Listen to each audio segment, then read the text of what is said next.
Welcome back. You are listening to Nate the Hate on YouTube, iTunes, and Spotify.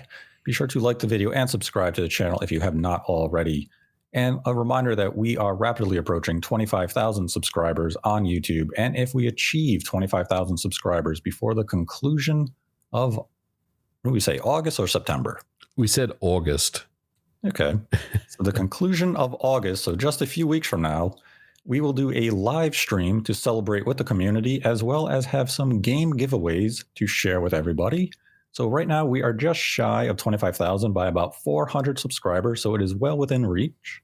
So make it happen, and we will do a live show with game giveaways sometime in the month of September. But with that, let me welcome in my co-host, Modern Vintage Gamer. Hello, Nate. It's great to be here. Thanks for having me on. And yeah, hit that subscribe button, everyone. We're only 400 away. We've got some good giveaways planned and a big live stream. So press that subscribe button. I'd like to welcome in our guest for this episode. We have IGN's own Kat Bailey joining us today. Welcome, Kat. Hey, everybody. I'm happy to be on the show and here, happy to talk some Nintendo with y'all. Yes, we're going to talk about a lot of Nintendo in this episode, as Nintendo's 2024 has been an interesting year for both the consumer and the casual observer, as Nintendo is approaching their next generation system. And before we get into today's topics, I'd like to dedicate today's episode to Sketchdog, whom generously donated $100 to support the channel. And if you'd like to support the channel, we have a Streamlabs link in the description below. Donate any dollar amount, ask a question. We will answer it at the end of the episode. Donate $100 or more, and we will dedicate the episode to you. And once again, today's episode is dedicated to Sketchdog. So I want to open today's discussion with Nintendo in 2024 and some of the game announcements and releases that we have seen this year, as I think most would be in agreement that Nintendo has exceeded expectations in terms of software released this year. And I think when the June Direct came around, they also exceeded expectation in terms of brand new announcements for the second half for game releases, as we have a brand new Mario and Luigi game, we have a Mario Party game, we have a top-down Zelda game, and we also have a new entry to Famicom Detective Club, which really took the world by storm for about a week until people learned exactly what the game was, and some felt let down following a very cryptic and viral tease. But when you look at Nintendo's 2024 up to this point, I think a lot of people were expecting more of a traditional transitionary year, which typically would include remasters and HD ports and lesser known quantities in terms of the franchise recognition. And you definitely could make the argument that the first half of the year followed that trend, where we saw games like Luigi's Mansion 2, Another Code, Endless Ocean, smaller franchises that still have sales potential and quality, but they don't exactly excite people. But once we came into that June Direct, and we got a new Zelda game, we got a first look at Metroid Prime 4, people started to pay attention and say, this year is shaping up to be a lot better than we kind of anticipated when the year began. And I'll start with Kat. Would you agree or disagree that Nintendo is really outperforming this year versus what you would have anticipated? Yes, but I think it's the tyranny of low expectations in some ways, in that I did not really have high expectations once it became clear that the Nintendo Switch 2, whatever it ends up being called, was not going to be coming out in 2024. And I don't have a ton of insight into their Nintendo's internal release schedule. Obviously, they keep it very close to the vest, but the impression that I was sort of getting was that they were scrambling around a little bit to line things up and make things happen. I actually have not turned on my Switch very much this year. I've been playing a lot more games on PC. I think the game that has gotten the most time on my Nintendo Switch this year is not a Nintendo game. It's Unicorn Overlord, which came out very early in the year. There are a handful of games that I think have been pretty well received, like Princess Peach and also Balatro, which is not a Nintendo game, but Balatro also came out on a lot of different platforms. So the Switch has just been kind of sitting over here. I was actually really disappointed by NES World Championship. So was I. I thought it would be a much more interesting package, and It kind of came off as fairly one-dimensional, wouldn't you say? I absolutely agree. In fact, I canceled my pre-order and sent it back when I found out that the online portion, the leaderboard portion, was very much half-baked, where it wasn't just leaderboards for any of the events. And I agree. I just kind of felt like it was quite one-dimensional. But I also agree with your take on 2024 so far. I would say that my expectations were maybe a little higher than yours about this year. I felt like there were still some surprises that they potentially could have unveiled, and they have done that. And I think that's a credit to just the way that they operate as a business and the fact that they have, it seems like at least, they've tapped a lot of their partners on the shoulder to have games being developed for them. And these games are, they stand alone on their own merits as pretty good games, all things considered. Princess Peach, even though it wasn't a game that connected with me, was a good game. It reviewed very well. Luigi's Mansion HD or 2 HD is another game that has been very well received. I've played it on, obviously I played it on the 3DS. I didn't pick it up. But the other games that Nathan talked about, the new Emio game, the Mario Luigi Brothership game.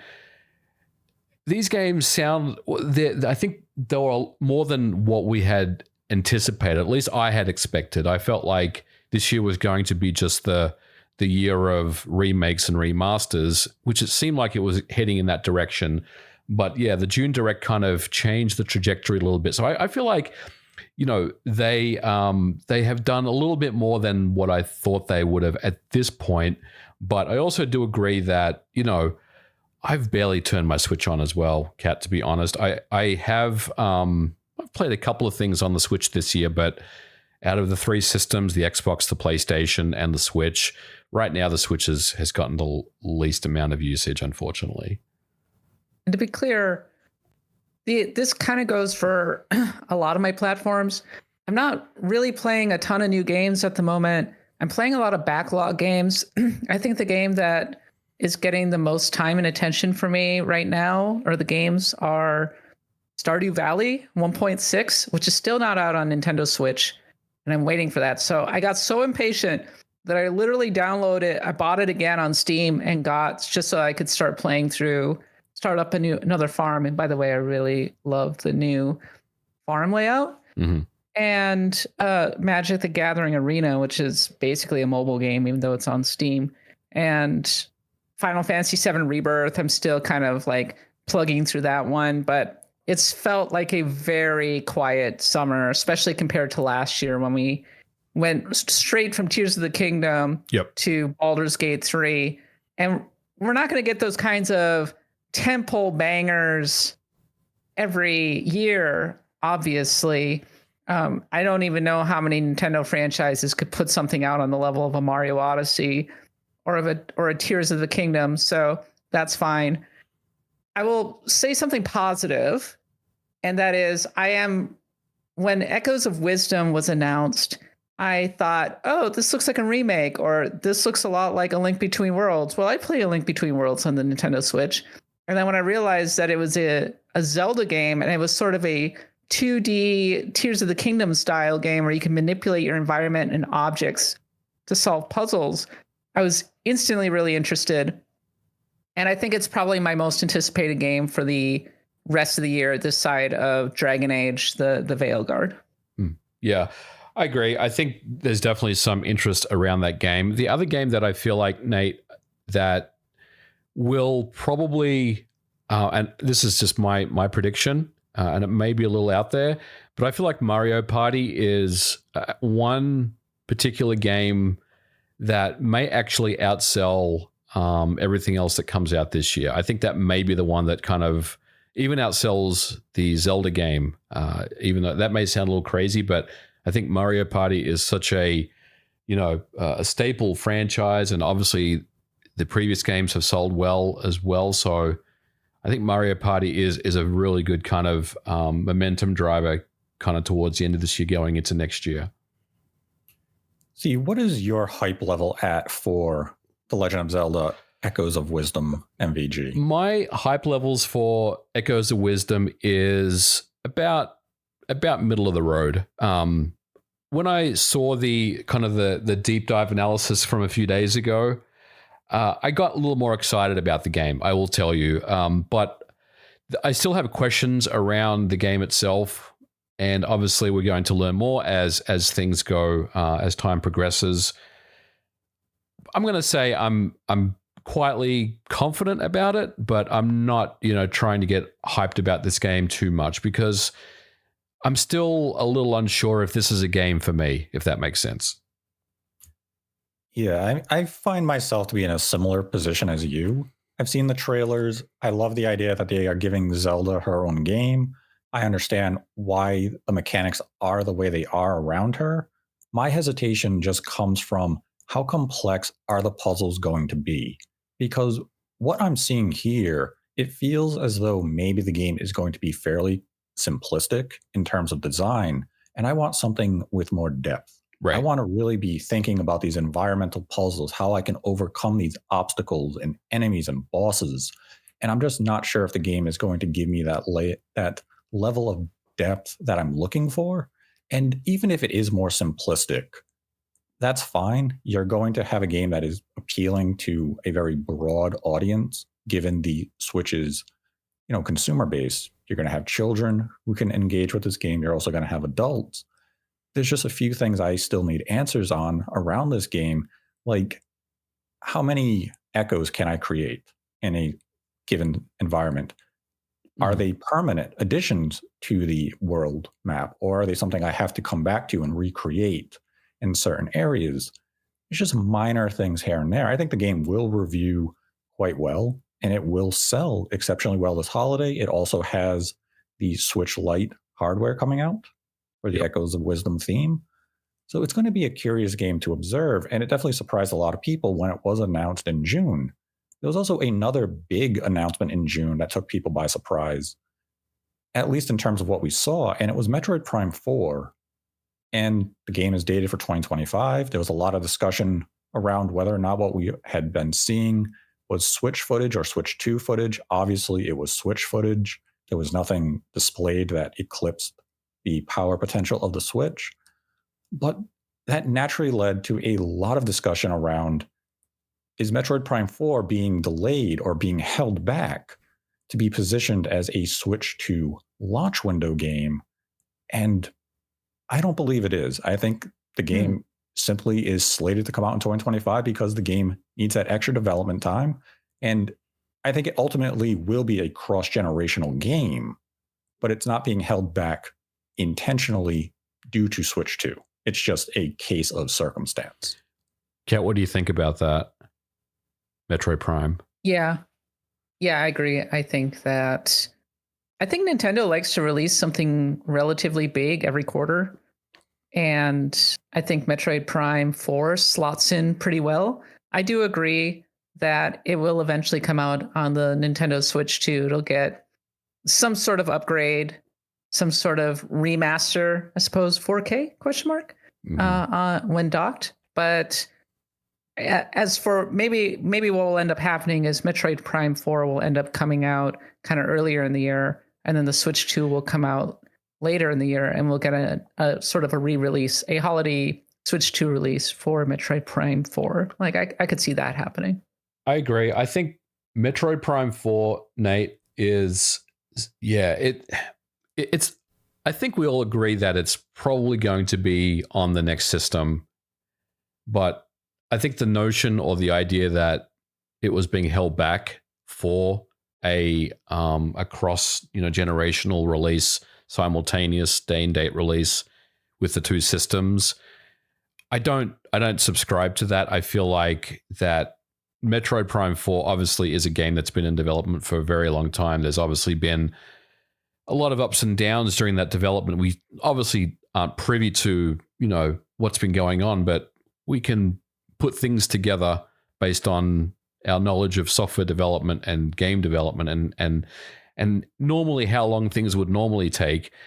But ultimately, I think that Metroid Prime 4, yes, it is as a Switch game, and there's no question that the footage that we did see was not anything other than running on the Nintendo Switch. We will see the game next year, and I agree. I think it's probably going to be earlier in 2024 that we do see Metroid Prime 4 on the Switch. And whenever Nintendo, I know this is a topic that we have coming up, but whenever Nintendo will show us the Switch, the next system, I would expect to see Metroid Prime 4 on that system as well. But I think that to say that, the game was held back or whatever I don't think that's accurate. Yeah, I mean, I think it just comes down to how Nintendo has approached some previous cross-generational games, going all the way back to the GameCube and the Wii, where you had Twilight Princess.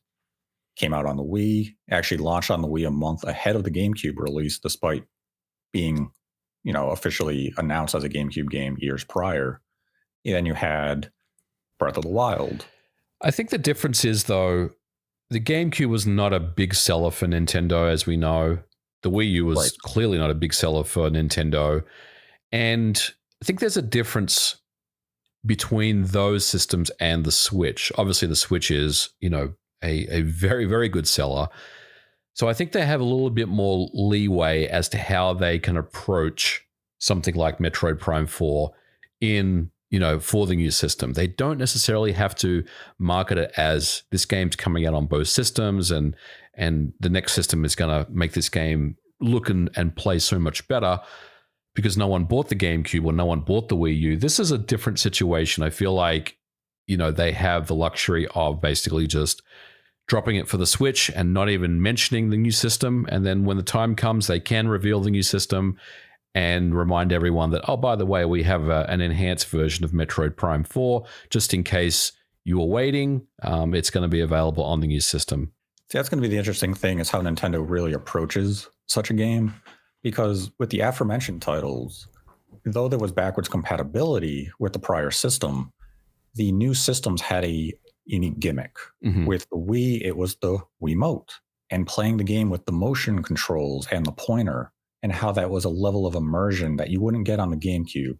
And then with Breath of the Wild, you had the gimmick of the Switch of being a portable system. So you could play Breath of the Wild anywhere you went. With Metroid Prime 4 and the Switch 2, depending on the gimmick of the system, which maybe there isn't a gimmick. There's not going to be a new controller input method or anything. What if the gimmick is removing the Vaseline effect and just making the graphics look nice and crisp at a high resolution? I'll take that gimmick. I think a lot of people would. I mean, we've seen that gimmick before. Sony does that gimmick quite well. They do. With a lot of their HD releases from a prior generation. We saw the controversy that arose just last year with The Last of Us Part 1 and people saying, why did you have to remake this game? There's already the HD remaster on the PlayStation 4. It's backwards compatible. The game's not that old, and so forth. So it's going to be interesting how Nintendo people really buy it. That's True, right. Exactly. People like choices. People want choices. Yeah. They want to play games the way they want to play them. And I think it's smart that Sony would do that. And I think it would be smart if Nintendo would offer enhanced versions of Switch games, we'll just say. Because, having the option to play their games or Nintendo games, depending on what system you have is obviously something that they want to do. See, you just sparked an idea in my mind that I wasn't thinking of earlier. But like these enhanced games, Sony's done them since PS4, even the PS3. Has that market shifted slightly due to Microsoft's approach to backwards compatibility of auto-enhancing backwards compatibility games where it's free versus charging you a $10 upgrade or a $60 brand new native release style upgrade that we have seen Sony do? Has that market potentially shifted due to how Microsoft approaches backwards compatibility? I think it has somewhat, but we also have to remember that we haven't really seen any updates to the backward compatibility program from Xbox, and I think they sunset that 2021, I want to say, around that time frame.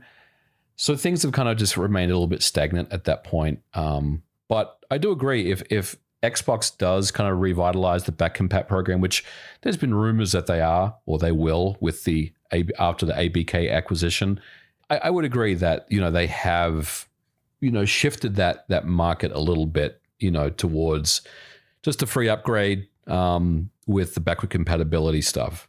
I just want to go back really quickly and say that I think that we are now in a post-gimmick Nintendo era. I think that this is not Iwata's Nintendo anymore, or even Yamauchi's Nintendo, and that this is a much more conservative. It's always been a conservative company, but I think it'll be more conservative in terms of the products that it ends up putting out. And if you just look at the Furukawa's kind of reign so far, a lot of the swings have been very IP based, expanding into movies, for example, with the Mario movie, which was incredibly successful, opening the theme parks and things like that. And ultimately, he's a product guy. I think that we are in an era where consoles are going to become much more like phones. And I think the Switch 2 is going to be basically the equivalent of buying a new iPhone. It's going to have better graphics. They're not going to rock the boat too much. And I don't know about AI improvements, but Nintendo has always been sort of a premium company. And I think that if they can charge for it, they will. And so they know perfectly well that they can charge full price for a upgraded version of Metroid Prime 4 for the Switch 2. And I think that they will charge accordingly. And I don't think they have a lot of compunction about re-releasing Nintendo GameCube games that are already out on the Switch, on Switch 2, but it also kind of depends on how the backwards compatibility ends up working. They've always been very mixed on that front. Mm-hmm.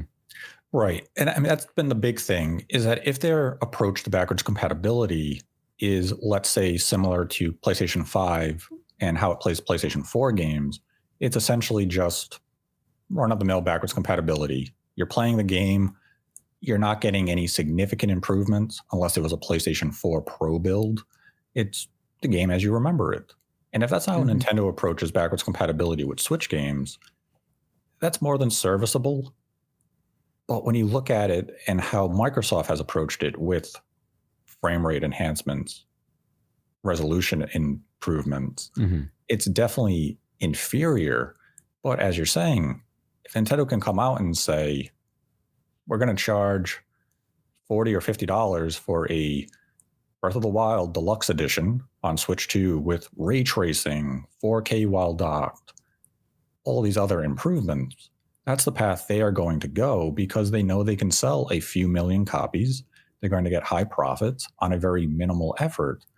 And from a business standpoint, it makes a lot of sense. I think the other thing on that, Nate, is that we just got the sales numbers recently from Nintendo, and Breath of the Wild is still selling very, very well all these years later, as we saw.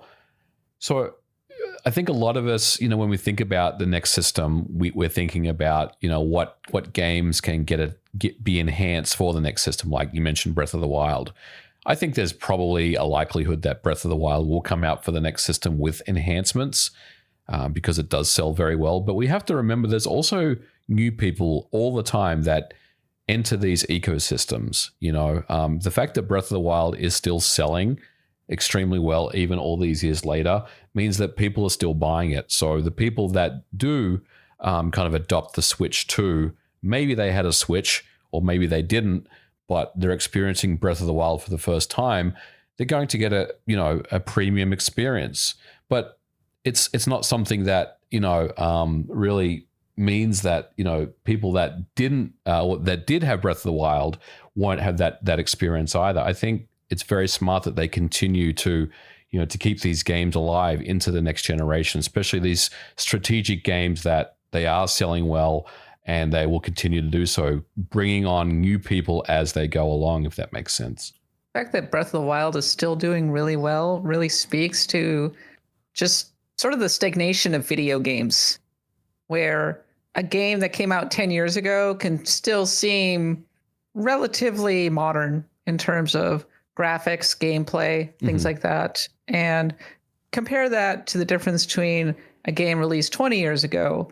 In 2004, we were getting games like if I recall correctly, GTA San Andreas came out that year. Yep. Now compare that to 2014, Half-Life which was 2? the year after I GTA think 5. Was Half-Life 2 2004? I think it was. Half-Life 2 was 2004, Yep. yes. Yeah, it's amazing to think about in those ways. I didn't really consider, what was going on back in 04, but you're absolutely right, Kat, on that point. Yeah, it's going to be an interesting time and kind of moment when Nintendo does unveil that type of feature of just how they're approaching backwards compatibility, how they're going to approach deluxe editions of games. Because naturally, if there is backwards compatibility, which we're all anticipating there will be, and you have Breath of the Wild on your current Switch, you can play it on your Switch too without enhancements. Or you can buy that deluxe version for whatever Nintendo wants to charge and get all the new bells and whistles. You have to make that decision of, all right, is this a title I want to revisit? But you also have that factor that I think Sony's done exceptionally well this generation, is that once you have new hardware in hand, you don't really want to go back to that older version, because look at the cross-generational period that we had with these systems with PlayStation 5 and Xbox Series. You had numerous games that were releasing on Xbox One and PlayStation 4. But how many times did you go out of your way to play the PlayStation 4 version of one of those PS5 games or an Xbox One version of an Xbox Series game? Right. Yeah, I mean, that's not something you would probably do, considering you had, more powerful I did it hardware. with Elden Ring. Well, that was an outlier, because I heard that the PS4 Pro version was kind of the best one to play, because it It's ran the smoothest the best. one. Yeah. Out of the gate, yeah. The exception to the rule. But yeah, I mean, other than Elden Ring, I think no one would probably consider doing that, right? It just doesn't make any sense. So I think the idea of keeping these games alive, whether that is by offering $10 upgrades to the new system, or offering some enhancements to the content, or some new content, or some new features, I think that's a very smart thing. And we're trying to prolong the life cycle of these games, even though they are single player games. There is still ways to keep them alive a lot longer than what we were playing back in 2004, for instance. Now, to go back to the transitionary year point, does this year feel like it is a transitionary year, especially in comparison to previous Nintendo generations? Or does it feel kind of just the run-of-the-mill normal year in terms of Nintendo releases? Definitely at the downward trajectory of Nintendo. They really peaked in 2023, I think, where, Tears of the Kingdom just felt like the culmination, right? And you kind of assumed that you were ready to move on to the new console after that, especially given that this Nintendo Switch was already 6 years old at that time. I think that years before that were, you could compare this to 2022. What was the best game to come out in 2022? Splatoon 3? Debatably, yes. Game. Yeah, probably. Because The Verge wrote in 2022 was the year that the Switch really showed its age. Fire Emblem Engaged was that early 2022 or was that early 2021? Fire Emblem Engaged was 2023. Oh my God. And it was low-key one of my favorite games of that year, actually. Really enjoyed it. You don't even remember 2022, Nate? No. So Metroid Dread was 2021. Mm-hmm. Okay. Yeah. Really? I remember when the Switch OLED came out. Yeah. Switch OLED came out. And I don't know. I think the Switch has really been able to subsist in many ways on indie games, HD releases. It always feels like there's kind of a steady cadence, and then every so often you get a really good Nintendo Switch banger. As a banger from Nintendo. So maybe it is kind of an average year in that regard. I think from my perspective, it seemed like it was a transitionary year, but things kind of changed, I feel like, Nate, at least the way that I feel about this year after the June Direct. And this year kind of just feels more like business as usual than anything else. Like, I feel like, I know we're going to talk about the Switch 2 in more detail here, but it feels like Nintendo's just kind of, they're pushing all that stuff off to next year. They don't really want to think about, they don't want us to think about the Switch or the next generation or the next system, whatever we call it, Switch 2, until next year when the time comes. But yeah, I mean, if we had recorded this episode, a week before the Direct, I would have said absolutely a transitionary year. The sun is setting as we speak.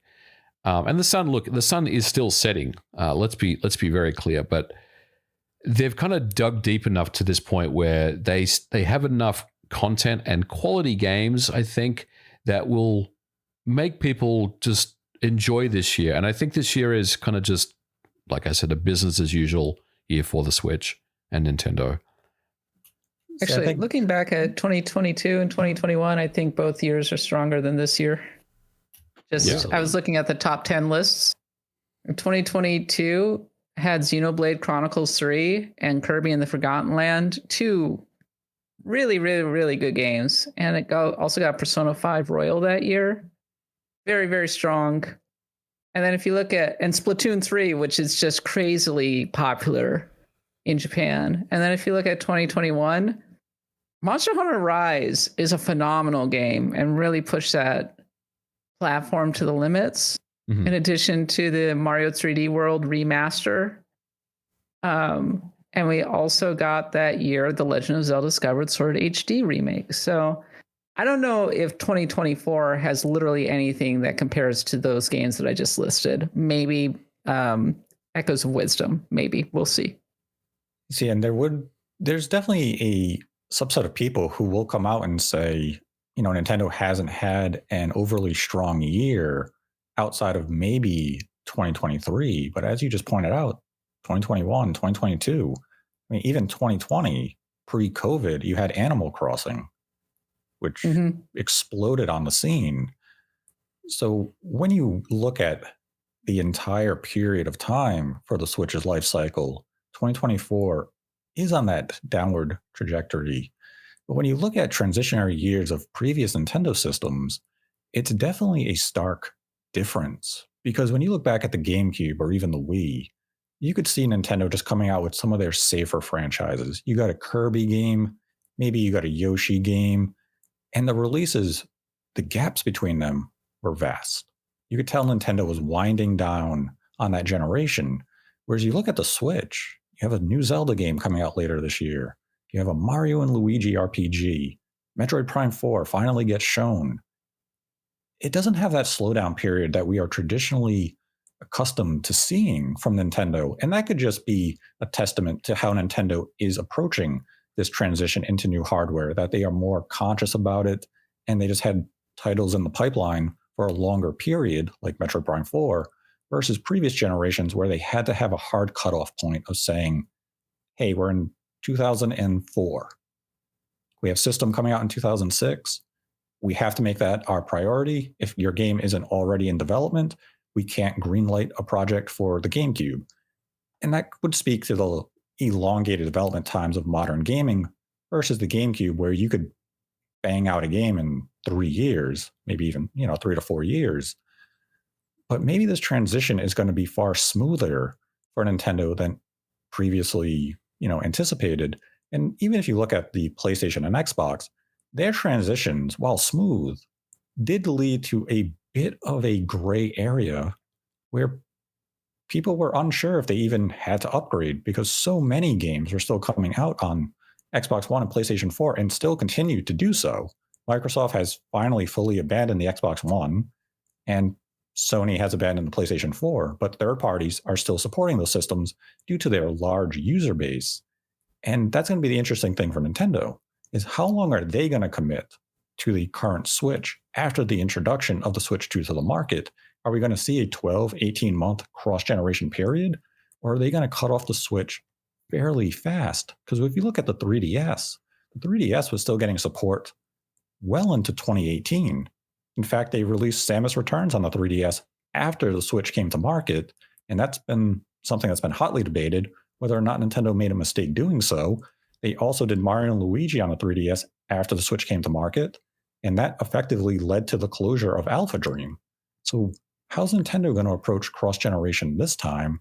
And are they going to continue to support the Switch, or are they just going to cut it off as soon as possible? I mean, once again, maybe it'll be an iPhone situation where games are coming out as the Switch has such a large install base, one of the biggest of all time for a console, that to just throw that away strikes me as unwise, I think. And so it's hard for me to imagine Nintendo pulling the plug right off the bat. I do think that they will continue to support it for at least a little bit as people like start to transition into the Switch 2. And if anything, yes, the Switch is very outdated at this point, but as I already mentioned, I don't think that games that came out in 2017 are that different from 2024. I'm sorry. Yeah, in terms People of like keep talking about it's like, oh, the Switch is just a complete disaster. I'm like, is it?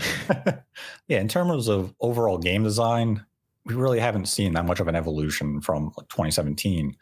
The biggest shift we've seen industry-wise is just the improvement in, middleware engines and, features, be it DLSS, ray tracing, push for 4K, things like that, Unreal Engine 5, stuff of that nature. But for an indie studio, if you're still selling well on the Switch, and let's fast forward, we're in 2027. If you can still put your game on the Switch in 2027, indie studios will continue to do so. Third parties are going to move away because the Switch is showing its age. They can't port over as many of their more ambitious games, especially as they begin to prioritize PlayStation 5 and Xbox Series. But for an indie studio, the Switch might be your haven for as long as Nintendo allows you to put games on the eShop, which who knows how long that will be. In terms of Nintendo output, I think Nintendo will support the system maybe up to, I'd say, through calendar year 2026. I would agree. I think, you both bring up some excellent points. The install base or the user base is very, very large. So we're not just going to, just cut it off at next year when the new system comes out. There's going to be some overlap there. And I would say that, Nate, you said 2026. I would actually say it may be a little longer than that, maybe another year, which sounds a little crazy to think about. But look at the Xbox One and the PS4. You mentioned that they're not really being supported anymore. Well, I would counter that and say Call of Duty, Black Ops 6 is coming to both platforms, which is now technically a first-party Microsoft game, correct? So there is still some life there for these big games that they know, even if they get 0.05% of that install base buying your game or buying that game on the Xbox One, that's still going to be a lot of revenue that comes in. I think Nintendo knows this with their titles, and I'm not saying they're going to have I don't want to call them demakes, but kind of base versions of the Switch 2 titles that have reductions in quality and performance and all that. But I think they're going to be strategic about the games that they do provide to the Switch over the next few years. I think we'll see more games, and there may be exclusive titles like you said, Metroid, Samus Returns, on the 3DS.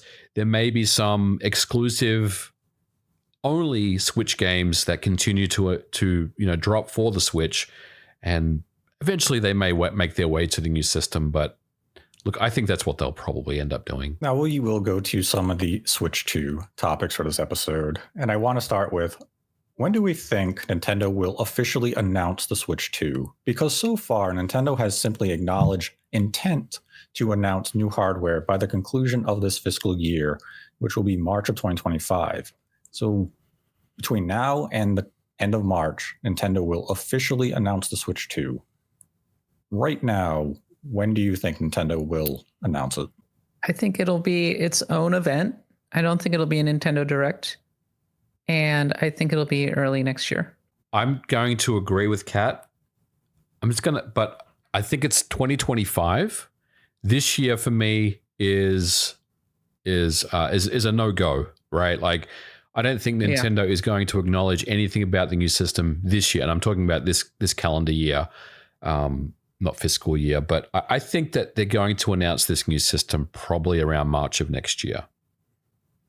I agree. Okay, so you're both on the latter half of their announcement window. Yes. Yes. Well, they did say end of the fiscal, correct? So, yes. It's actually kind of amazing how this thing continues to sell. It seems like Nintendo just wants to squeeze one more holiday period out of this. And obviously, if they announce the Switch 2, people are going to hold their fire, right? So why announce this year? What do you think, Nate? What's your take on this? You probably think we're crazy or something, but I don't feel like it's going to be this year at all. This calendar year, that is. Yeah. Ever since Nintendo came out at the investors briefing and used that terminology of we will announce the system this fiscal year, it stood out to me. And it stood out to me in a way of you're not willing to commit to the calendar year. So you're using fiscal year to kind of give yourself a little bit of a buffer. And for you to say, we will announce it this fiscal year, it means at that time back in May, they themselves didn't know exactly when they were going to announce it. And as the year is advancing, we're now in August, we're just a couple of weeks ahead of Gamescom, about a month away from Tokyo Game Show. It feels as though if they are to announce it this year, there should be a little more whisper and conversation within the industry that there's movement. And we've seen the leaks and such online from supply lines and shipping logs and such, where there is movement. There are components and such making ways to factories and things, but there is no indication that these production lines are active. So as of now, manufacturing has not begun. And when you look at previous systems that Nintendo has announced, it goes very much in line with when manufacturing begins. Nintendo gets just ahead of the leaks, acknowledges a system, announces it, and then manufacturing hits. With that not taking place right now, I'm still feeling that maybe they tried to mirror what they did with the Switch, that we get a trailer or something around the month of October. But this is all predicated and dependent on when the Switch 2 releases. Right now, you have a lot of the rumors and suggestions saying it's coming out in March. What if it doesn't come out in March? You don't need to announce it this calendar year if it releases later in 2025. Because you're not going to want a huge gap between reveal and release. You want to keep it as contained as possible. So if it were to come out in March, then I think October is the window to announce it. If it is to come out later in 2025, then I would agree with you two that we get an announcement sometime early next year, potentially in March, as you both said. And then the system can come out, maybe summer, or I don't even want to put it into the universe, holiday of 2025. And I mean, there's too many unknown variables at play when it comes to announcement timing. It's really dependent on when the system is going to launch. And I wish they had been a little more clear with the terminology used beyond just, we will announce hardware this fiscal year. Because to me, if you're also just going to announce it this fiscal year, you are essentially implying, at least loosely, that you're not launching it this fiscal year. Right. I mean, Right. They would have used the word calendar year, right? If that was, the implication that they were going to release it next year, announce it this year type of thing. But I do wonder, was the messaging really more just for investors? Because obviously we're talking about fiscal year. So maybe that's why they did it. Yes. I think they wanted to come out. They wanted to let investors know we have an announcement regarding new hardware this fiscal year. We have a direct coming up in a month. We don't want to answer questions every time we have a meeting. We don't want to even answer media questions or anything about it. We're acknowledging that we're going to announce new hardware this fiscal year. We have a direct coming up. The Switch 2 will not be featured in it. Mm-hmm. And when time is right, we will communicate our plans with you. But it just feels as though at that time, Nintendo didn't know exactly when they could announce this. They didn't know even when they could lock in a release window for the hardware itself. And I want to touch on that, the release timing. With you two both saying or expecting that Nintendo will announce this early next year, when do you think the Switch 2 will be released? If it's announced early next year, then it'll be out in the fall or the holiday period, I think. Maybe September? The reason I say this is if you go back to 2016, I think that Nintendo was very much in a hurry to kind of move on from the Wii U, which was dead. It was a very dead system by that point. And 2016 was definitely the nadir of it. And so the pressure was kind of on to just move on and get over onto the Nintendo Switch early in 2017. This time around, I'm not sure that the pressure is the same. Also, if you're going to assume that the launch title for a Switch 2 is a new Mario, then fall or the holiday would be the perfect time for it. Yeah, I'm going to say September as well. I think that kind of fits nicely with, the March announcement kind of time frame that I kind of suggested it might be. And you're right. They are playing things a lot more conservative, a lot more safe. They don't really need to be as aggressive this time around because they don't want to move off the Switch. That's painfully obvious that they want to keep this thing going for as long as they can. It's continuing to sell. And they, like you said, that I feel like they just want to continue just to squeeze as many sales out of, that lemon as they can, which they will. So they don't necessarily need to, to be as concerned or aggressive as they once were. But on the flip side of that, this is kind of new ground for them as well. I feel like, and I've talked about this before on the show, this is Furukawa's biggest test, I feel like. He inherited the Switch from Iwata, and Furukawa did an amazing job as president. I mean, we all agree that he's phenomenal and he continues to be. But I feel like the transition to the new platform is going to be his biggest test. The moves that he makes or the ones that he doesn't will really determine the success of the next system. It's very easy just to say this is the new system. It's a lot more powerful than the old one, but there has to be some compelling reasons why people move off the old system onto the new system. And I think that goes back to the games or the launch games. Kat, you mentioned a new Mario game in the fall. I think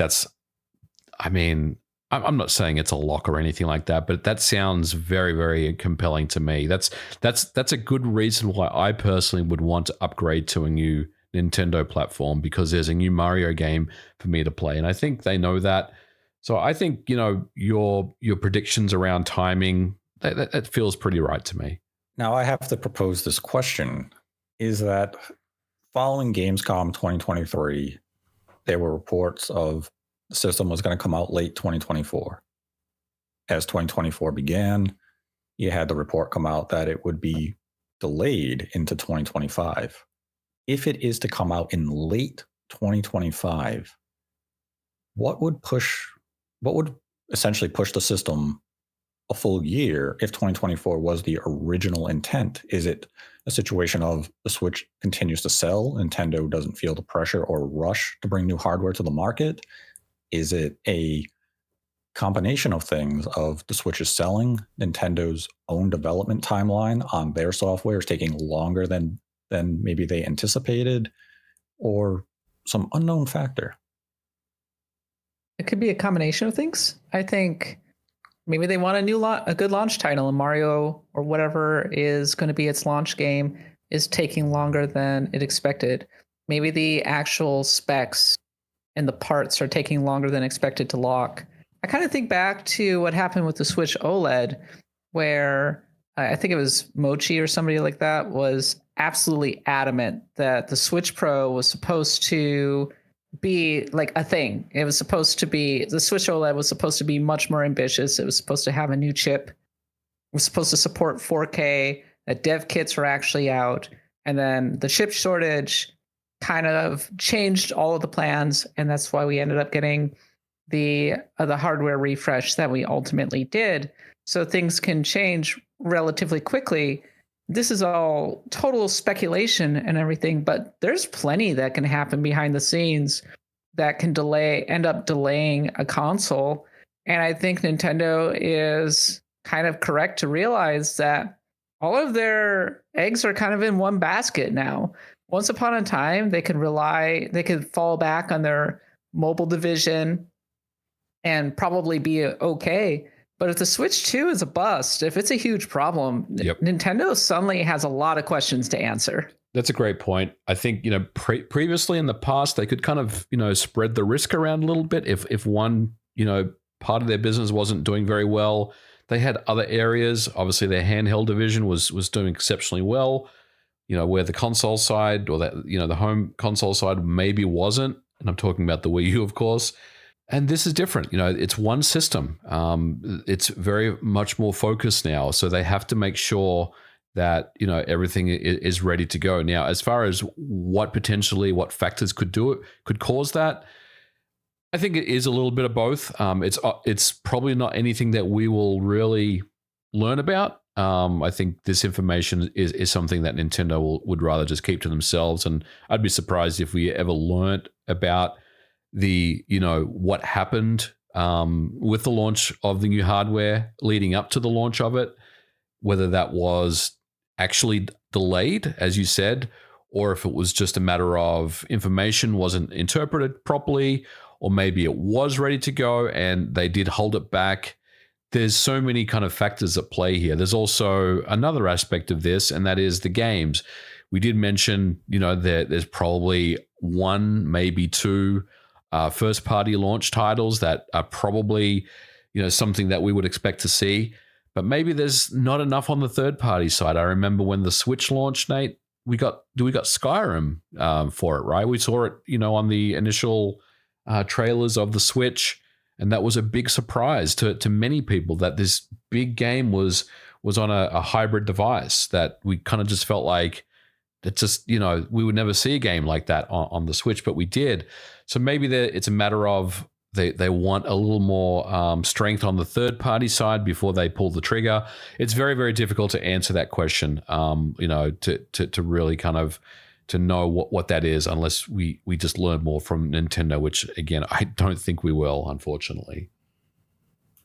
See, coming out of Summer Games Fest, we did have a tweet made by an editor for, I believe it was RPG site, saying that while having conversations with people at Summer Games Fest, that he was under the interpretation that it was always slated for early 2025 and 2024 was not a plan.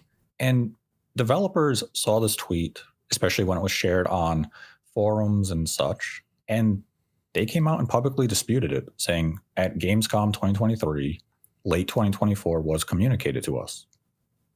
Now, I think this is a case where both can be right. That the individual at Summer Games Fest, while talking with developers and such, was told 2025 was the plan. And maybe that was the plan that individual had been told. They were never briefed about 2024. They were strictly briefed about 2025. whereas other developers who were briefed earlier on were told 2024. And that created a bit of a commotion as to people saying, what exactly is happening here? And I'll pose the question to both of you. Do you think it was planned for 2024 at any point in time, or was it always planned for 2025? I think that there was so much smoke around it being out in 2024 that at the very least, it was being discussed, I think, maybe internally. The impression that I also get is that Nintendo was starting to show off its demos at Gamescom and kind of got spooked after the initial round of leaks, and it's just really clammed up, and it's just not telling kind of anybody anything, which is sort of why you're seeing the radio silence, as it were. But I mean, I had heard that it could be released as early 2024. And there was a lot of discussion about it, and 2024 seemed like a pretty certain time frame, not the least because it made a lot of sense in the way the Switch just seemed done by that point. We were heading into year 7. It seemed impossible that it could go another year. And then all of a sudden, it did go another year. And the Switch 2 was pushed into 2025. Everybody went, oh, okay. And as we all know, Nintendo moves in mysterious ways.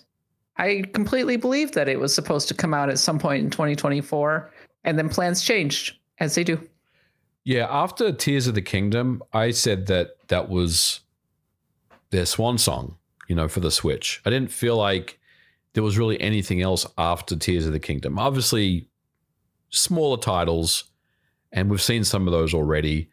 But again, it just felt like for me that 2024 was going to be last year was 2024 was going to be the year of the next system for me after Tears of the Kingdom. And yeah, look, I don't know if it was a pivot or they got spooked, like Kat said, after the Gamescom thing, which, that news article, I mean, that kind of went around like wildfire. So Nintendo obviously must have caught wind of that. And look, maybe they did get spooked because they have been very mum about things since then, other than an investor relations, message that they tweeted out about, the new hardware. But it does, to me, feel like maybe there was some type of pivot to 2025. But again, Nate, we're just speculating at this point. I couldn't really say with any certainty that happened. Nintendo does move in mysterious ways, as you say, Kat. But there's some evidence here and there. For example, I mean, in Gamescom, when they were reportedly kind of showing demos, it wasn't like they were showing hardware. They were showing a machine with target specs. And it, to me, almost seems like it made me feel like the Switch 2 was earlier in development than you might have thought. And certainly maybe a little too early to have assumed that it could be out in the early part of 2024. So as you already said, we are just sitting here speculating, but maybe the preponderance of evidence, even though there was so much smoke of it being out in late 2024, maybe the actual evidence points to 2025 always being sort of more of the target. The Gamescom leak demonstrations, the one part of that I was never clear on, and Nate, maybe you know more about this, were these demos run by Nintendo or were they run by NVIDIA? Because there's been some kind of confusion around that. So the tech demos, it's a blend. Some were by NVIDIA, others were by Epic. Mm-hmm. So these were partners showing tech demos. There was a Nintendo tech demo as well. That was the Breath of the Wild tech demo. But these varied based on the company. This wasn't Nintendo sitting down showing you the Matrix. That's not how this was composed. These were, in some cases, these were partners showing tech demos, private tech demos, to a very select audience. And my understanding was they were kind of showing off their middleware for the next system. So here is, and I'm just going to throw Unreal Engine. Here is Unreal Engine for the new system, or here is Unity, and here's SpeedTree, and here are all these middleware things that we use.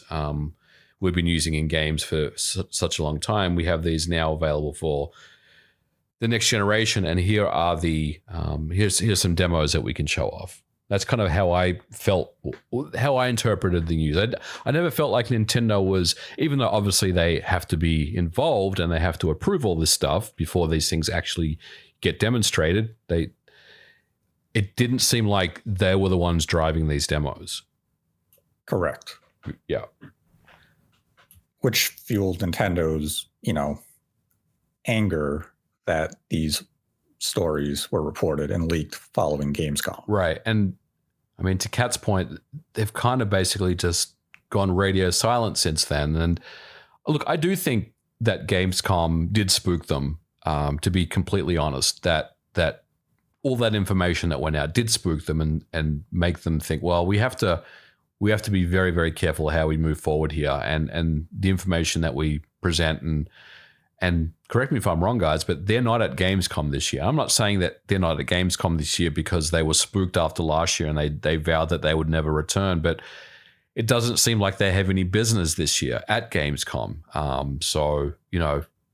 It goes officially, right. Officially, Nintendo's not a participant of Gamescom. So it goes back to they are being a lot more guarded around this information going forward. Before we move on from the Switch 2, I will grant you another opportunity to revise your Switch 2 release predictions. Or are you going to stay with what you have said? I stay with fall 2025. I'm going to, I play blackjack, Nate, so I'm going to sit. I think I'm good. So show me your hand. I mean, it's very, obviously I want it as soon as possible. I would love it to be early 2025. I think just speculation, I think I would go with early summer 2025. Again, it just comes down to that reveal window. If it's revealed in October, March is on, then I'd say March is 100% in play. If it's early next year, then yeah, it can be any time between summer and fall of next year. It's just a question of when is Nintendo going to communicate exactly what the system is, give us that official reveal. I don't even mean the January 2017 huge event where you had demos and gave the pricing. I'm just talking the October 2016 trailer type reveal. And, as I reflect back on the conversation, there are a lot of similarities going back to April 2016, when Nintendo just simply said, we will have new hardware out in March of 2017. Very transparent, very clear, concise. This time around, it's just a case of, yeah, we're going to announce it before the end of March next year. Stay tuned for more details. And it really felt as a way to just silence investors, of stop asking about new hardware and what our plans are. We will communicate it when the time is ready. But if they are clamming up as much as it seems as though they are, maybe it's just boom, reveal, release in 3 months. And there's always the chance, even if it's a slim chance, that even development partners are completely in the dark on all of this, and they're surprised by when the system comes out. And Nintendo just does a huge gamble of, we have 1 or 2 big first-party games ready for day one. We have a handful third-party games from select partners that we communicated very closely with in secret. And everyone else, get your games out when they're ready. Yeah, and that's very typical of the game industry and how software development works in the industry.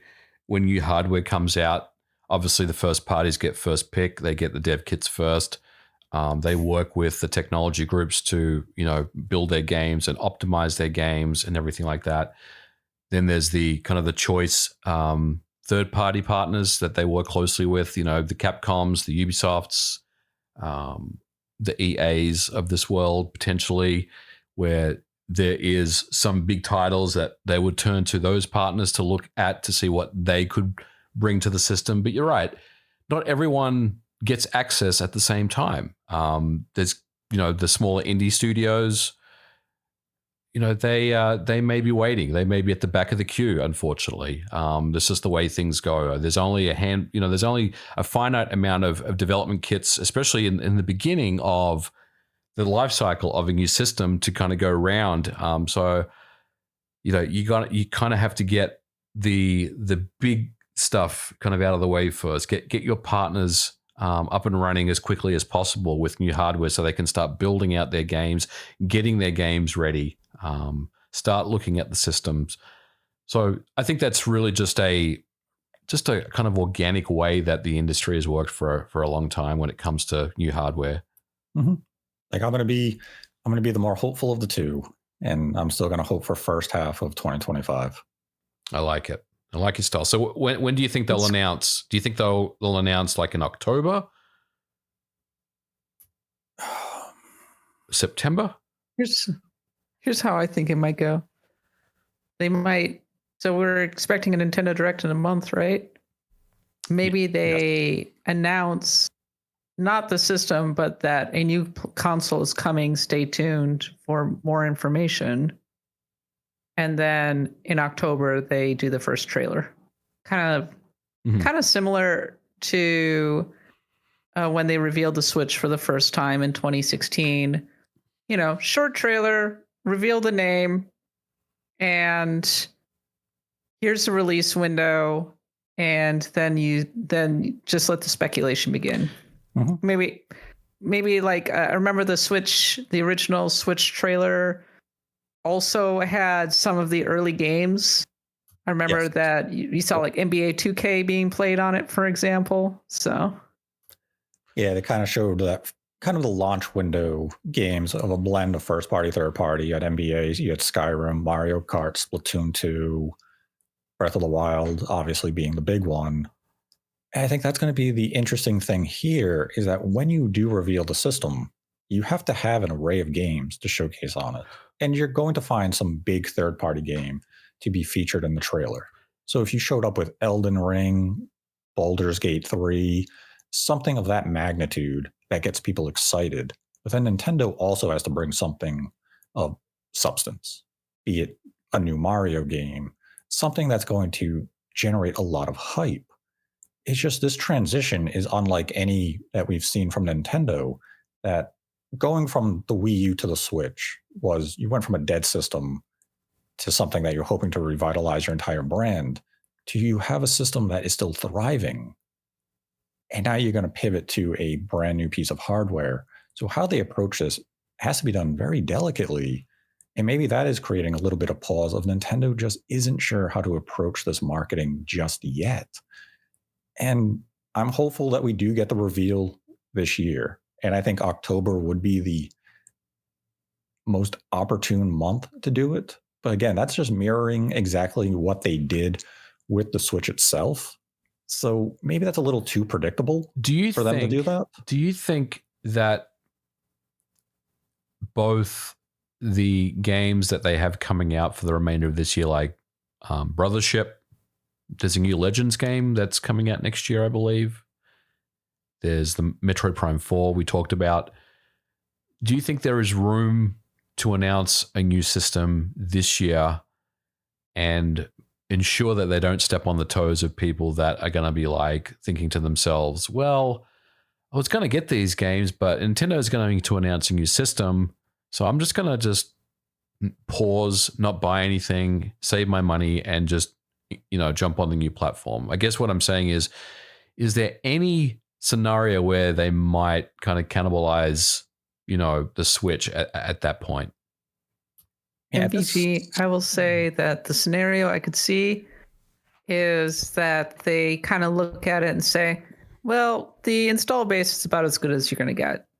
And really anything after this is gravy. Mm-hmm. So let's set the table and get a little bit of excitement going. And then the people who are going to buy the gold Switch Lite are the hardcores anyway. Yeah. So that could be the calculus. I don't know. See, you pose an interesting question because when you look at Nintendo's recent fiscal report, for them to hit their fiscal goal in hardware, they have to sell exactly the same amount of hardware that they did last fiscal year for the coming quarters. So for Q2 or for Q3 and 4, they still have to sell in the area of 10 million systems this fiscal year. That's a lot of hardware. And the gold Switch will, give a temporary boon. But I don't think the Switch 2 announcement would cannibalize anything. Because if you have interest in the Switch at this stage, you're not that interested in brand new hardware that is coming out in a year or 6 months. Because there's a reason you waited 8 years to pick up a Switch. Been that long? Oh my God. That's true. And I guess the other part is we haven't really talked about any potential price cuts when that may occur. If it occurs as well, they could potentially throw that into the mix to sweeten the deal. Here's our new system, but also we're taking $50 off the price of the Switch OLED, for example. There's definitely ways to continue to keep people engaged in the Switch and to hit those numbers. And they haven't played that card yet, so it's maybe something that they could do. Yeah, that's where if they do announce it this year, I don't think it's going to do any impact to the Switch sales that would be coming this year. We're going to have the holiday bundles and everything, and it's going to continue to sell well. They don't necessarily have a specific individual piece of software that is a system seller this year, but depending on the bundles and steep holiday discounts that we see on software later this year, Nintendo is going to move hardware just as they've been doing since 2017. So, the Switch 2 is definitely a huge question mark. And I don't even think it's not even just a question mark for us as, commentators. I think it's a question mark for those within the industry as well. I think it's a question mark for developers, for publishers, pretty much everyone outside of Nintendo. They're all waiting for some form of communication to come their way to give guidance as to when is this getting revealed, when can we show games, and when is it coming out, because we're working on games. And we'd like to have some sort of vision of whether or not the game we're working on would be a good fit for the Switch 2. And if it is, we'd like to get a dev kit and begin the porting process so we can be there within the launch window. And it just feels as though there's a lot of uncertainty. And if Nintendo truly has clammed up, it's going to be interesting to see how that affects things in the short term following launch. Are we going to see a nice flow of software? Are we going to have a drought of some kind? But those are all questions that will be answered in the very distant future, potentially, if MVG and Cat speculation of late 2025 comes true. This year is fast approaching, the Q3 and beyond. This year is going by so quickly. It may be here a lot sooner than we think. But I'm going to stick to my guns on this one. I think it's fall of next year. Mind you, still sticking to my guns. It's probably a bad idea to to bet against Nate the Hate over here. That's true. And I was going to also say that I don't think I've ever gotten a prediction right when it comes to Nintendo stuff ever, except for Tears of the Kingdom sales numbers, which I was pretty good on that one. That video and discussion did age exceptionally well. It did. But yeah, I'm still hopeful first half 2025. I don't think March is necessarily going to be the release, but I'm hopeful for March. So for the last topic for this episode, I want to talk about the impending, very likely September Direct. Do we think there's going to be one, as this is basically a near annual event? Yes. I definitely think there will be a Nintendo Direct. I think that they'll show Echoes. They'll probably use it to promote Echoes of Wisdom, show more of Brothership and some of the other games that are coming out in the fall. I think that there's a decent chance that they'll announce a price cut, that they haven't done it yet this year. And if anything, consoles have been going up in price rather than going down in price. But if Nintendo really wants to move enough systems to meet that that goal that you were already talking about, it seems like they probably would have to cut prices. So I think that it's almost a given that they do a direct in September. I totally agree. There will be a direct in September. Historically, you know, they've always had one, right? Has there been a situation where they've missed September? I don't think so. Or maybe they have. I think in 2020, I think they just did the Mario Direct. That's right. Yeah, 2020. Look, there's going to be one. I think it's going to be a combination of a possible price cut, as mentioned, some updates to NSO, which I couldn't really say what that would look like, but Pokemon finally, maybe they add a new system to the service. There are some other systems. There's obviously the DS, which is a platform they could put on there. That would be really weird.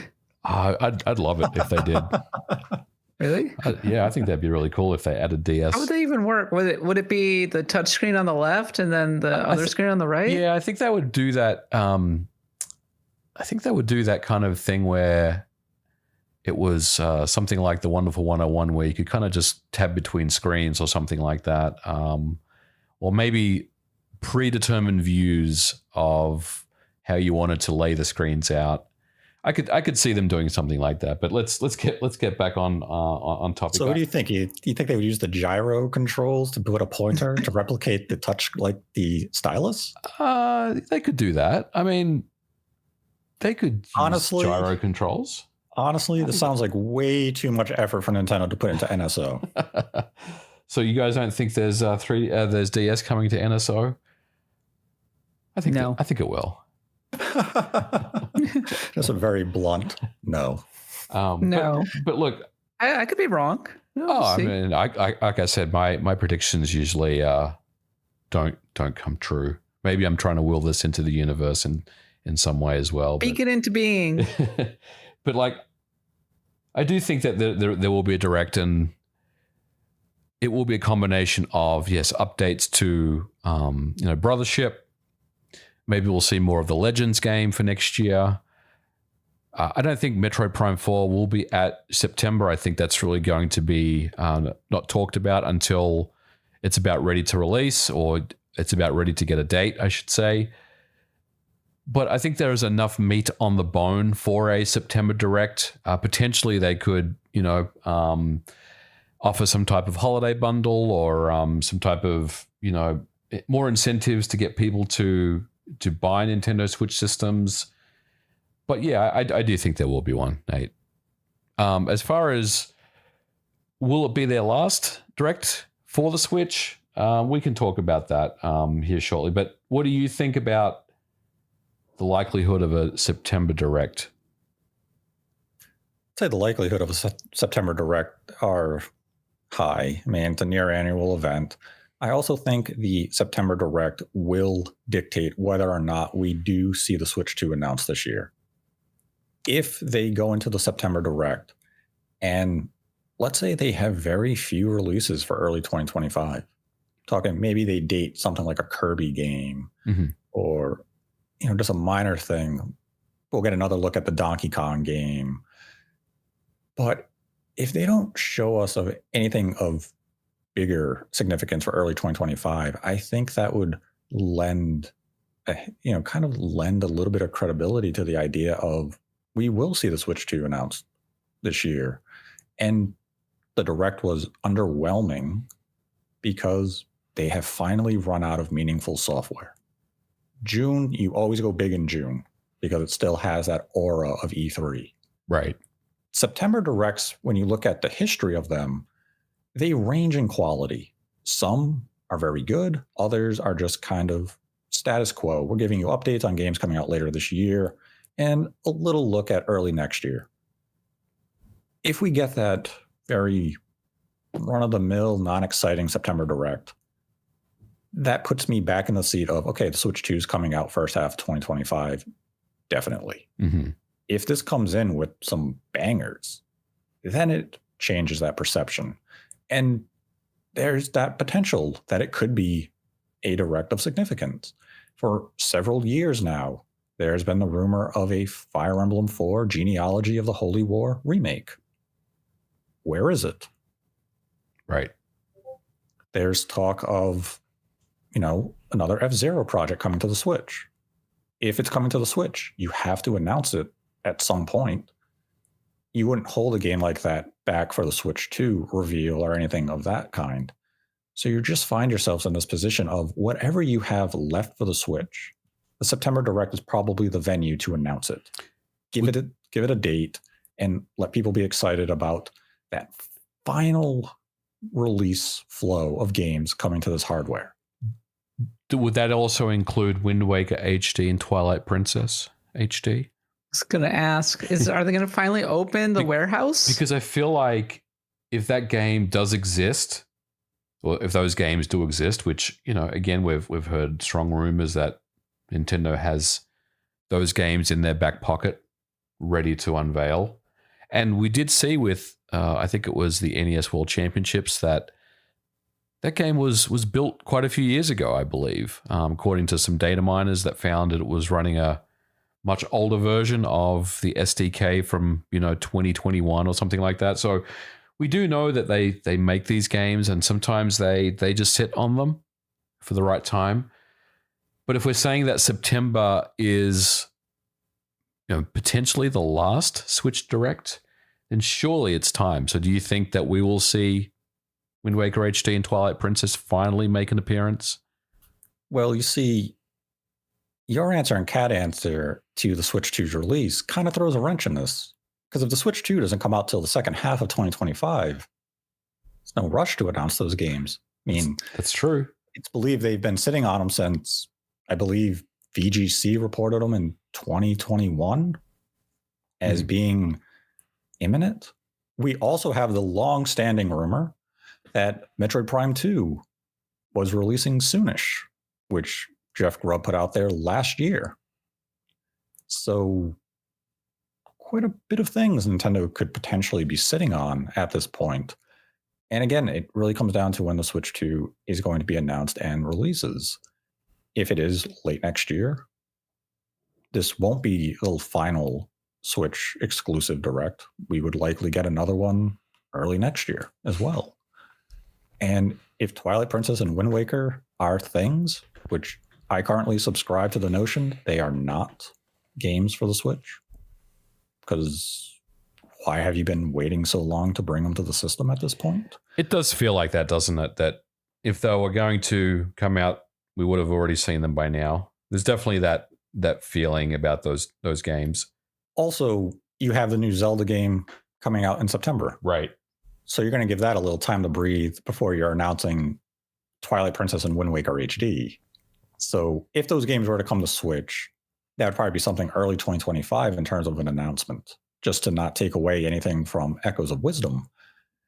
But that's where the September Direct is in an interesting position. It's you either throw everything you have in the pipeline out in this Direct, you date some quality stuff for early 2025, or you kind of reveal, we don't have anything of significance for early 2025. We have some Wii ports and some very small safe games like a Yoshi game or a Kirby game, which are fine. But it's going to be very interesting to see how Nintendo approaches the September Direct. Because it could be boring, or it could be very exciting. And as you said, Metroid Prime 4, I don't think would make a showing here. There's no point to show it again this close to the June reveal. And I mean, I guess it really comes down to what has Nintendo been sitting on, and when does the Switch 2 release? Yep. What can get ported to the Switch at this point?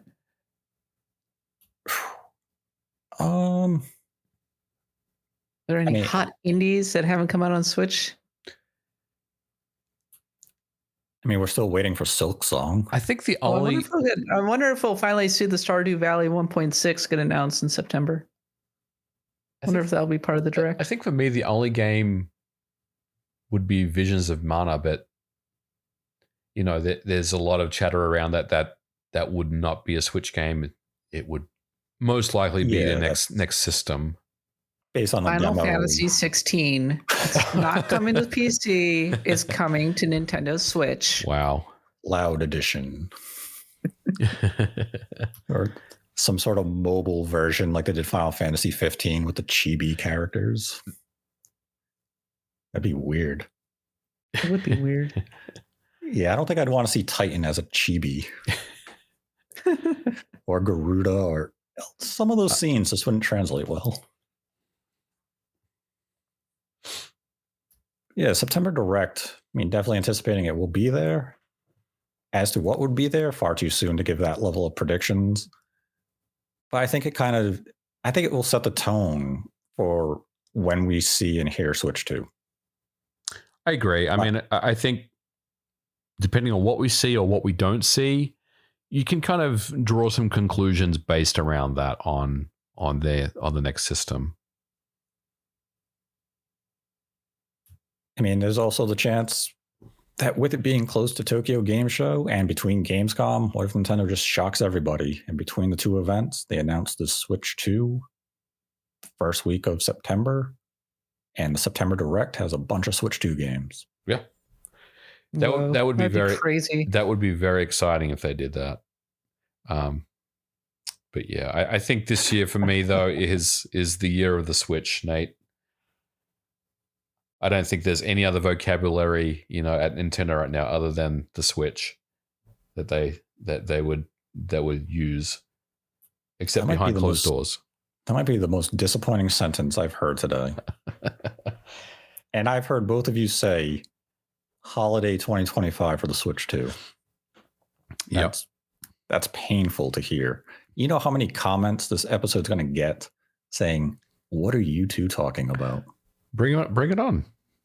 Look, the Nintendo fan hopium springs eternal. It's true. So, but this is Nintendo we're talking about. They're really good at waiting a year too long to put something out. Yeah, that's true. And they're also really, really good at just waking up one day and just dropping a bomb shell on everyone.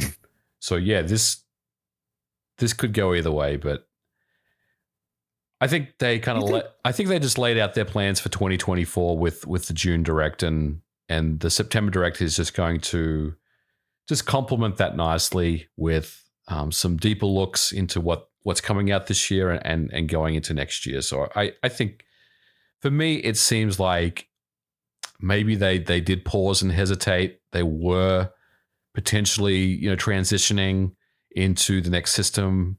Something happened. They decided, no, we're going to hold on for a little while longer. And I don't know. That's how it feels to me.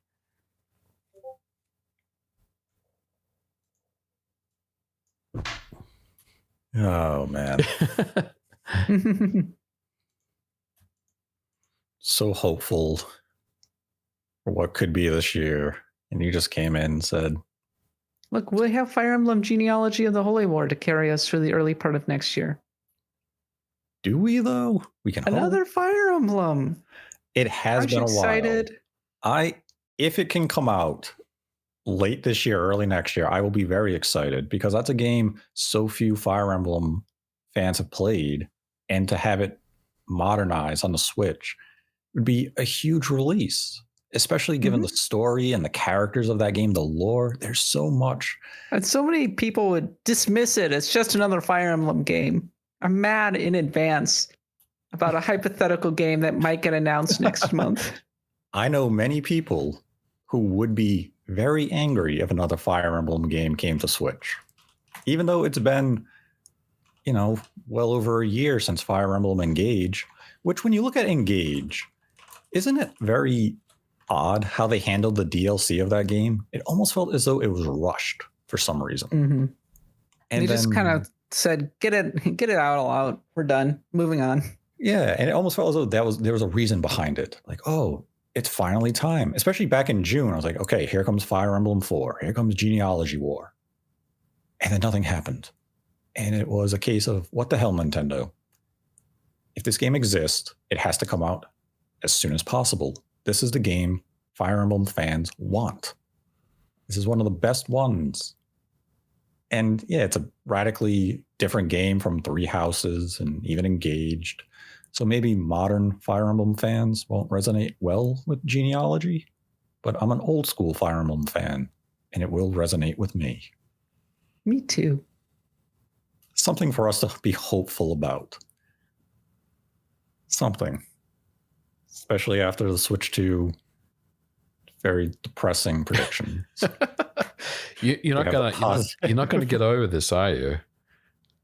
I wasn't anticipating to hear both of you say late 2025. Interesting. Yeah, that is interesting. I kind of felt like we were all going to say the same thing, but look, if it means something, your prediction, I really, really want to happen, and I'll be very happy if it does. How about that? Me too. The universe won't grant me that joy. Especially because I don't think Nintendo wants to run up against GTA 6. I will say that much. Yeah, unless Nintendo somehow pulled a miracle and they have Grand Theft Auto 6 as a launch game. I mean, could you imagine portable GTA 6? I mean, right there, they just sold out of every piece of hardware for the first year. Well, that's the thing. I mean, I talked about the Skyrim stuff with the Switch. I'm not saying that, it would, GTA 6 or Skyrim would compare to GTA 6 in that regard. But I think they are looking to partner with, or they have partnered with a third party to come up with a couple of big titles. Some of those, and I'm using air quotes, impossible ports that you just wouldn't really expect to see on a hybrid or a handheld device. And so I think there's definitely some merit to that I'm not saying it's GTA 6, but what if it was GTA 5 as a launch title or a launch window title? That would still be pretty big, I would think. Would it, though? I think it would depend on the timing. Okay, let's say we entertain the idea of Switch 2 coming out late 2025, as you've said. Mm-hmm. Grand Theft Auto 6 releases in late 2025. Do you really give a damn about Grand Theft Auto 5 anymore? I don't necessarily think you give a damn, but you let Switch 2 owners know that we're invested in the GTA franchise. So you don't say it necessarily, but you're basically letting them know that we're going to give you 5, but there's more to come later on. 10-year-old port? I could see it with GTA Online. I know this and the DS stuff. I'm not winning any favor with you guys right now. You guys are just saying that I don't know what I'm talking about, but I could definitely see something along the lines like that. I mean, the trilogy aside, which was a disaster, I felt like it still was very, very well received, all things considered. It sold a lot of units. So I wouldn't be surprised if something like that happened. It's very hard for me to see GTA 6 just end up on the next system straight up. I feel like Rockstar has a certain way of making games, and it's always the PlayStation and the Xbox. Then they do a PC version, and then whatever happens after that happens after that. But I would be very surprised if GTA 6 was on the new system, as a launch lineup or a launch window title. But it would be one hell of a get. It would be. It would be huge. I think it would. Yeah, no, it would be truly enormous and would really put the Switch 2 on an incredible trajectory. I don't think that it will be out on the Switch 2 at launch. I think it's the kind of game that would come out like a year later, I think, on the Switch 2. Mm-hmm. And there would be real questions about, the Switch 2 is not going to be as good as the PS5. I don't think, straight up. So there will become real questions about the performance and things like that. And Rockstar, they're not exactly known for optimization out of the gate. So it could be a pretty gnarly experience if they put that thing on the Switch too, but it would be a heck of a fall if the Switch 2 comes out with a new Mario game going head to head with GTA 6. Wow. Could you imagine? That would be the biggest street fight of all time. I mean, that's not even factoring in what Microsoft could have, Fable, what could Sony have, like Ghost of Tsushima 2, things of like that caliber. You could have a legendary holiday if things lined up that way. So, but I'm not going to say and 2025. Silk Song doesn't exist. Maybe 2025. Maybe. What if it gets shown? We've had a shell for Hollow Knight Silk Song sitting in a spreadsheet for I think like 2 years now. What if it got shown at the September Direct? If it gets shown at the September Direct, it better have a release date of today. Early next year. But wait a minute. No. Doesn't Microsoft and Xbox have this as a Game Pass game? Don't they have the marketing for this? Well, having it on Game Pass doesn't necessarily mean they have the marketing rights. It did originally show up at a Nintendo Direct. They had it on Treehouse. They showed it. It was playable. And the developer said, we are nearing completion. That was 2019. Wow. 5 years ago. Didn't it start as DLC? Yes. Yes, it did. It's crazy.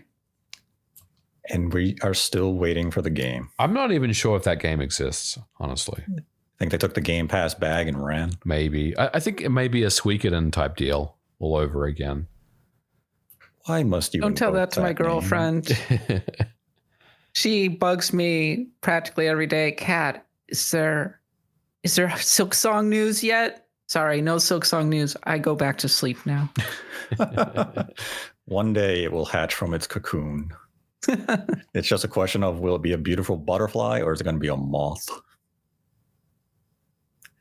One day we'll find out. Maybe. Hopefully. Maybe it'll shadow drop. There's still potential this year. We have Microsoft at Gamescom. Yeah. Maybe they show a trailer. Could you imagine if it shadow dropped? Oh my God. The amount of scrambling. I think it would actually give guides teams across the games industry an actual heart attack. Oh, yeah. I think you're right. Because especially with how obtuse Hollow Knight was, there's so many paths and avenues to explore. They'd be like, God damn it, Team Cherry. You couldn't have given us a few days advance notice. I'm here for the chaos. Oh, man, you're a herald of chaos. I mean, I can tell that Dan Stapleton and Miranda over at IGN would hate me for even speaking that into the universe. Oh, dear. See, Silk Song always comes up in every single presentation predictions video. And every single time people say it's going to be there and they have to put on the clown makeup the next day, that we finally hit a point of it's not even part of the predictions. Yeah, we don't even talk about it anymore. We just say it doesn't exist. Like by talking about it today, we probably just pushed the game to 2026. I think we did. I think the fact that the three of us talked about it, it's at least 2026 at this point. I'm sorry, Hollow Knight fans. I apologize. It's going to be a launch game for the Xbox handheld. I finally finished Hollow Knight earlier this year, by the way, and it's so good.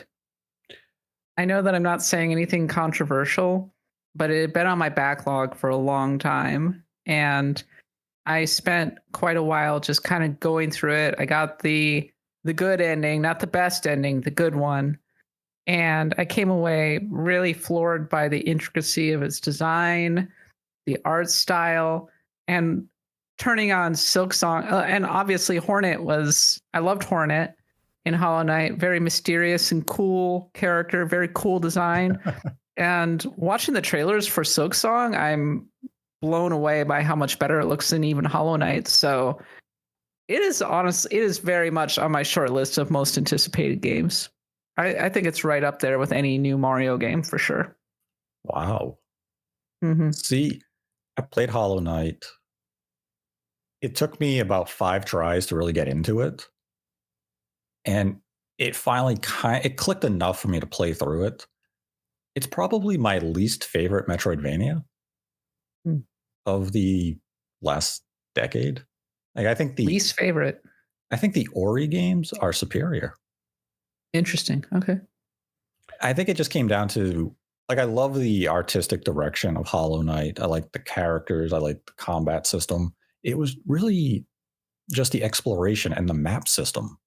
It was too convoluted where I was getting lost so frequent that it really took me out of the experience. And I would keep pushing on because I just wanted to finish the game. And it's also quite a long game at that. But when you're getting lost for an hour at a time, it just really was a significant detractor for me. Maybe if I were to replay it and have that sense of where I'm supposed to go, I would enjoy it more a second time through. But yeah, it took a while to click for me. So while I am looking forward to Silksong, I'm not overly hyped for it either. I'm kind of just in that middle area. But with that, we'll go to the Streamlabs questions for the episode. And our first question comes from Sketchdog, whom this episode is dedicated to. They write, which of these games do you think is most likely to be remade or remastered? Parasite Eve, Silent Hill 1, Breath of Fire 1 through 3, any of them. Can you say that list again? Parasite Eve, Silent Hill 1, or any of the games from the Breath of Fire trilogy. Wow. What a list. I think that out of all of them, Silent Hill 1 would have the best chance. I don't see Breath of Fire ever coming back. Sorry. And Parasite Eve had such it was so disastrous the last time out that it's sort of a struggle to imagine, but it would be a huge deal if Square actually did that. If they went and remastered Parasite Eve. Some of the problem may be that it's tied up in licensing. So it's not as easy. It's not exactly Square's own property. So, see, as my revenge for the two of you saying late 2025 for Switch 2, I'm going to say of those three, I agree Silent Hill 1 feels like the most likely. But if Parasite Eve were to happen, I think Square Enix would partner with Forever Entertainment to do a remaster. Damn. You brought this on yourself. That's just cruel. I'm actually going to disagree with the both of you on Silent Hill. I'm going to say Parasite Eve would be my pick. I think that there are some licensing issues. There's no question. There's also the long-standing rumors that the source code for that game was thrown out in a dumpster a long, long time ago, so it doesn't exist. However, we have a lot of good technology these days. We have reverse engineering tools. We have the ability to remake games, as we've seen. So I think there's enough of a fan base that want to see Parasite Eve return. I also feel like Square could market Parasite Eve to new fans as well that haven't experienced the game. They've maybe heard about it before. Silent Hill 1 it's so interesting to think about because that game is so heavily tied to the PS1 in that if you remember, you could barely see, a few feet ahead of you because it was just kind of this fog. The fog obviously was a very integral part of Silent Hill, and it kind of captured that suspense and that feeling of dread and fear. But from a technical standpoint, it was also there to hide the limitations of the PlayStation 1 because it couldn't really render 3D properly because it was always warping all over the place, right? For me, trying to, we'll say, remake Silent Hill 1 to a new audience is going to, I think it would just kind of get lost in the mix somehow, lost in translation. I think Silent Hill 2 by Blooper Team has enough there I guess it's easy enough to recognize that this is a remake of the original Silent Hill 2 game. Whether you like the new art style or not, that's really, beside the point. If you look at that game, you know that this is Silent Hill 2. It's being redone. My question to you guys is, how do you make Silent Hill 1 look like the original PlayStation 1 game, but give it that modern look about it? I'm glad you asked that question, because I am going to entertain the caveat that Silent Hill on Wii and PlayStation 2, with Shattered Memories, is a reimagining of Silent Hill 1. It is. So if they remaster it, I will take credit. And I will. So is this like the Metroid Zero mission of Silent Hills? Yes. Yeah, it kind of is. Kind of. Interesting. I'm sorry to compare Shattered Memories with Metroid Zero Mission, by the way. That does sound sacrilegious, I suppose. Yeah, kind of. Because Zero Mission. Forgive me, Nintendo fans. Zero Mission is so good. But I guess Zero Mission is really, really good. It's a great game. I mean, it completely erases the need to ever play the original Metroid game. Like, there's no reason to play the NES Metroid with Zero Mission. Yes, as I was reminded when I was playing NES World Championships earlier this year, and thinking to myself, oh my God, the platforming in this game is actually physically painful. It is atrocious. But yeah, Zero Mission, what a game. And it's on NSO right now. Mm-hmm. Go play it. Then had a question from Jackie G, donated $1 and writes, what currently announced 2025 release do you think are likely to be delayed to avoid releasing near Grand Theft Auto 6? I'm going to say, well, go ahead, Kat. You go ahead. You're the guest, obviously. No, you go first. I'm making whom noises. I was going to say Fable, which is a 2025 game. I think that's the game that gets bumped out. Do you agree with Auto 6, or just because it gets bumped because it's a Microsoft game? Does it matter? Yes. That is the very foundation of the question. I think Fable feels like a game that's going to it's been dated for next year, and it feels like a game that would release around that time frame, that holiday time frame next year. Okay. So I do think that it would be up against GTA 6. And I do think that it could very well likely be a game that gets bumped. All right, what do you two have? I'm hearing silence so far. I gave you guys my take on this.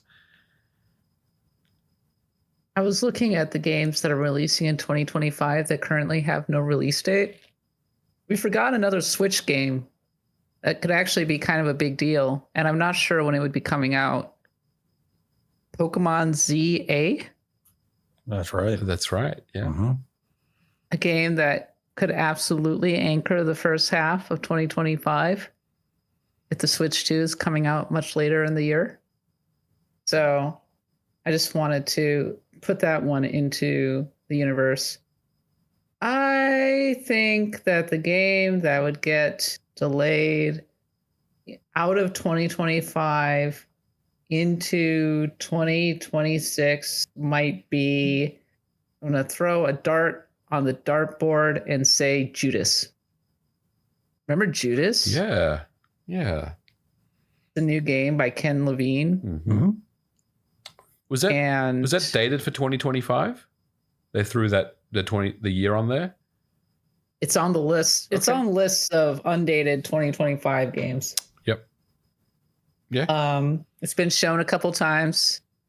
I think it's about cancel culture or something.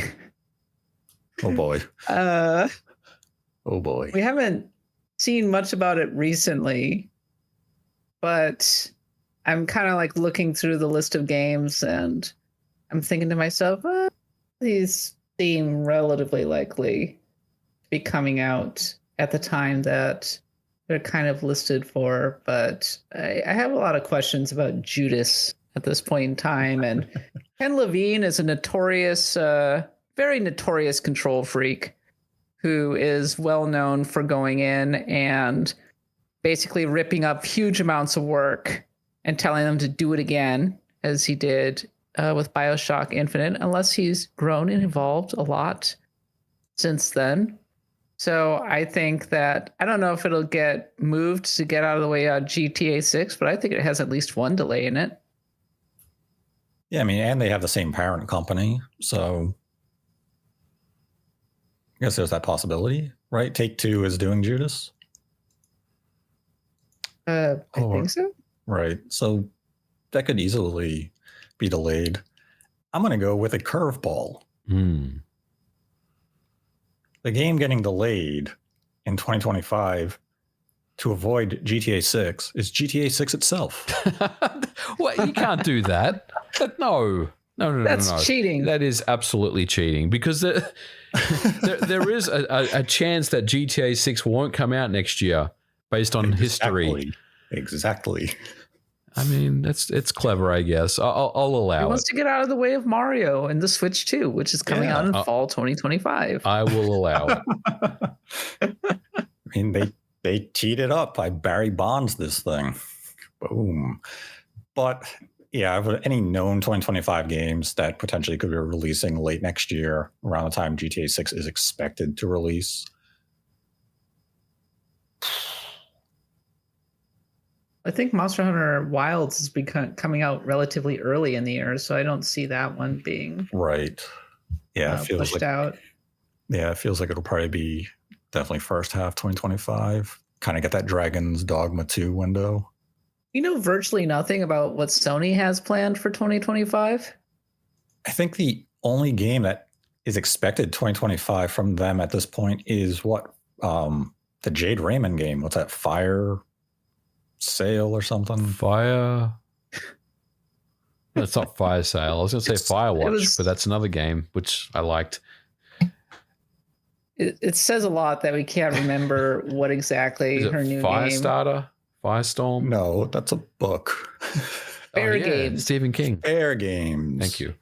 Nothing to do with fire at all. Yeah, Fair Games. I think that's 2025. I guess I'd say Fair Games because we don't even remember the name of it. And I think all they've shown so far is basically the logo and a character in a lobby or something. So unless Sony wants a repeat of Concord, delay Fair Games. Is that it? Yep. We'll just say Fair Games. Fair Games. Yeah. Sounds good to me because I think Civ 7 was dated for 2025. That's another Take-Two umbrella game. Damn, Take-Two's got a I could hell of a absolutely see that 2025. getting pushed. They got a hell of a year plan from Take-Two. I mean, Well, they're gonna have a wrestling game. They're gonna have NBA 2K next year as well. I mean, we're up to what, 4 or 5 games from them already. yeah, that doesn't seem tenable. I think something's going to get delayed. Grand Theft Auto 6. I mean, I think Take-Two is determined to get that game out by fall, come hell or high water. And it may be hell. it may, yeah, very likely to be hell. But yeah, Grand Theft Auto 6. It's definitely the game everyone is looking at and saying, when are you going to put this game? Where are you releasing it? What's the release date? Because we'd like to avoid you as much as possible. If we have to push our game back a month, if we have to move it out of the year, we will. I'd say the only game that's going to go hand to hand with Grand Theft Auto 6 is going to be Call of Duty, because there's no chance in hell Call of Duty is going to get delayed. That game will come out in October or November of next year, like clockwork, and it doesn't matter where Grand Theft Auto 6 is. That game's not moving. And that was the final Streamlabs question for this episode. If you'd like to support the channel, we have the Streamlabs link in the description below. Donate any dollar amount, ask a question. We'll answer it at the end of the episode. Once again, this episode is dedicated to Sketchdog. And I'd like to thank Kat for joining us this episode. Thank you so much for having me. And thank you, Sketchdog. You're the best. Yes, he is. And I'd like to thank MVG for joining me as always. Thanks for having me on, Nate. And Kat, it was great to have you on. Big fan of your work, and keep up the awesome stuff at IGN. Thank you so much. And if you don't mind me plugging something, come check out Act of the Blood God, our RPG podcast. We're doing a big charity stream on August 17th and 18th. That's going to be lasting through the entire weekend. We've got a lot of great special guests. Stay tuned for more information. I will leave a link to the podcast in the description below so people can find it. Thank you very much.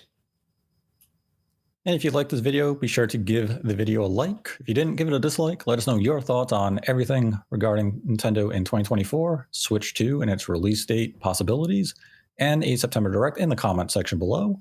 And until next time, continue to embrace the hate.